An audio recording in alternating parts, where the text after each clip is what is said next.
Olá pessoal, hoje eu vou falar um pouquinho sobre o Amém bíblico. Eu vou usar aqui o texto de Salmo 41:13, que é bem curtinho, fala assim: Bendito seja o Senhor Deus de Israel, de século em século, Amém e Amém. Salmo 41:13. Bom, o Amém não foi traduzido na maior parte das vezes nas Bíblias nas diversas línguas. É, Na maior parte porque quando vem no final da frase ele não foi traduzido, foi usado amém e amém. Se você pegar os manuscritos gregos, onde Jesus diz em verdade vos digo, a palavra grega que aparece ali é amém, amém e amém, né? Amém duas vezes. E o significado do grego, né, é esse, em verdade ou verdadeiramente, né? Eles atribuem esse significado à palavra amém. Só que ela não foi traduzida por um motivo, é porque não é exatamente uma palavra. Então, nós temos três versões para isso. A primeira versão, ela é uma interjeição que indica concordância ou afirmatividade, né?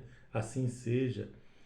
É, mas não faz muito sentido, porque quando ela vem no início, onde está escrito verdadeiramente, verdadeiramente é amém, amém, é o que está no texto lá, né?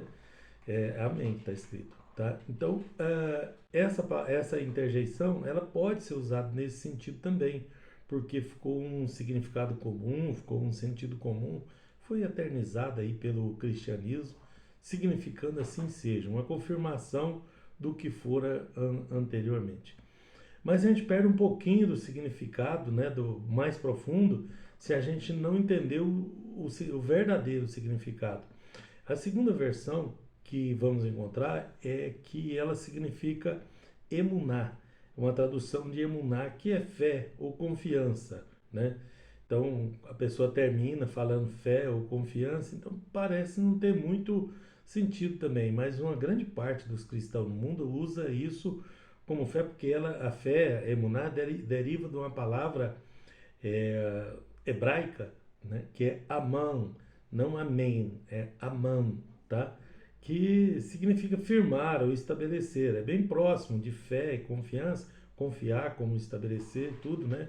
Porque no hebraico funciona com uma raiz triconsonantal, com três consoantes, sabe? E fé e o amém tem a mesma raiz, né, que é Aleph, Men e Nun. Né?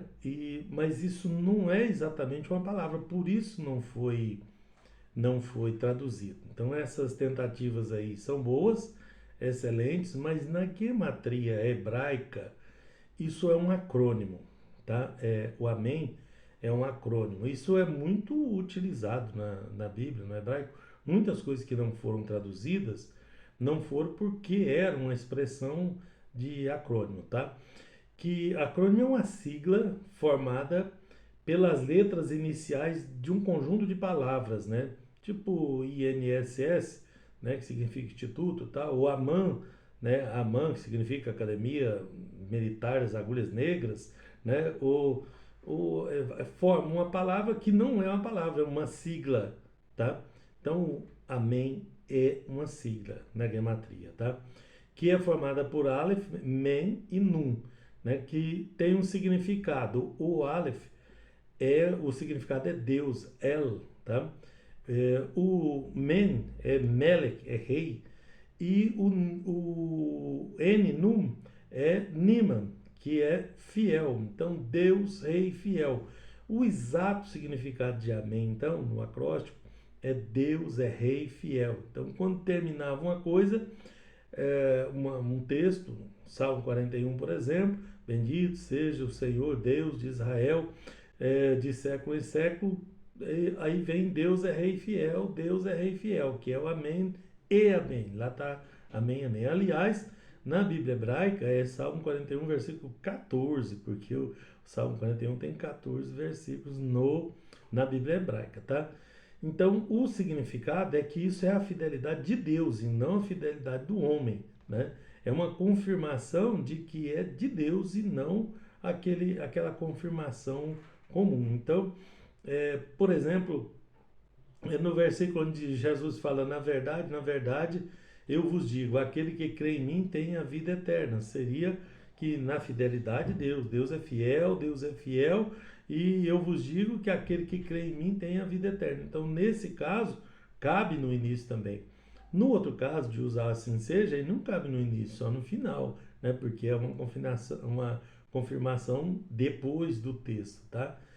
Então, por conta disso, né, eu resolvi explicar um pouquinho melhor esse significado mais amplo da palavra amém, que é mais do que a gente imagina, né, de assim seja. Portanto, Deus é rei fiel. Quando eu digo amém, eu estou dizendo que Deus é rei e é fiel. Amém? Deus abençoe.